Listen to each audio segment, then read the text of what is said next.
Other small things that we can do include close physical proximity. You know, it's very soothing to the animal brain to be close to another person. Now, you have to be careful of how your nervous system is.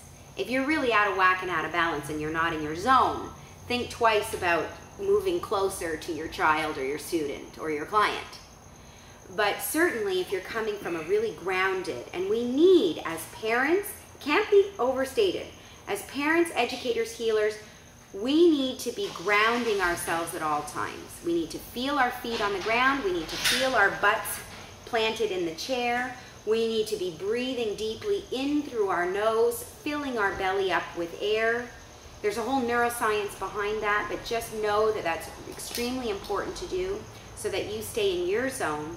And then your close physical proximity to another can be very, very healing. Even touch, you know, it's not, you don't have to be there making them okay. It's really important that you're always communicating that they can be okay. They can contain their energy and that you're here to help them do that. So you don't want to be rescuing. You don't want to be making them feel like you have to hold them together, right? But that, you know, you communicate that they can contain their energy, that you're here to support them, and maybe just a light pat on the back sometimes, if you're an educator or a parent, can be really soothing to them. That's another small thing to do. I want to get back to, you know, this oppositional defiance disorder, and one thing that you can do as a parent or a teacher, if you're giving a direction and they're not right away following the direction, they're, you know, they're in the freeze, right? We can help them get out of that freeze state by approaching them in an entirely different way. First of all, approach them with a smile, right? A genuine smile.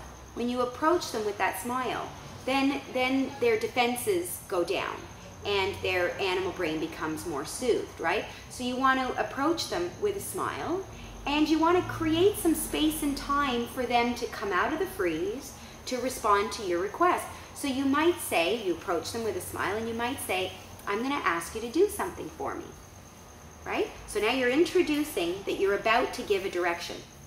So you don't go straight into your command, but you give space and time by saying, I'm going to ask you to do something for me. And then, so then, you know, they're there and they're trying to be in that brain that understands words. Very hard for them to do, but you're smiling and you're approaching in a safe way, and you're giving them that time and space. And then you give them the direction. You know, I'd like you to go put your backpack in your cubby, or, you know, I'd like you to go make your bed in your bedroom. And they sort of sit there for a minute, right? Now, they may sit there for a minute in that freeze, and that may really sort of push your button and agitate you if you're not in your zone especially. So you have to be in your zone. You have to approach them in a genuinely, you know, comfortable way where you're smiling. You get their defenses down. And then you tell them that you're going to ask them to do something, and then you ask them to do something. And if they're still in that freeze, you don't say, do I have to tell you again, right? Because you notice what happens, right? Remember what they're tuning into. They're tuning into your facial expression, your body language, your gesturing, right? The tone of your voice. So if that changes in any way on the threatening side, then all you're doing is deepening the freeze state. But if instead you say something like, do you want me to repeat that? I can. That's no problem, right? You just communicate, do you need me to say that again? I'm happy to, right? And then they say, yeah, could you say that again? That's an entirely different approach. Do you see? You're creating space and time for their freeze state to thaw, and you're approaching in a way that soothes the animal brain by smiling and, you know, approaching from this zone place that you're in. You're in your optimum zone. And then you give them, you know, I'm gonna ask you to do something for me. And then you ask them. And then you say, would you like me to repeat that? I can, that's no problem, right? It's just, you know, it's just all about relationship. I get you. I understand where you're coming from. I understand how your brain's been changed. I'm here to help. I'm not here to shame you. I'm not gonna come at you from some perfect place like I've got it all together, that I don't have an animal brain. I don't go into it. What's your problem, right? You know, you need some help. It's so different what I'm talking about. It's just this place of, I'm human, I mess up, you're being human, you're messing up. I'm here to help you. And that's entirely different, right? It doesn't mean you don't give consequences, it's that you give them with compassion.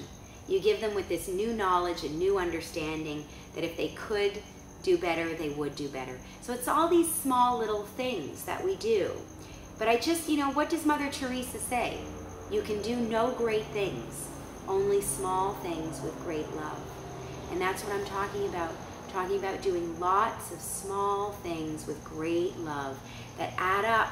The neuroscience has shown us they add up in this, cumulative way on the nervous system and brain over time, so that it's changed back into this healthy direction, so that the soothing, calming part of the nervous system gets triggered or stimulated, so that self-regulation becomes possible again.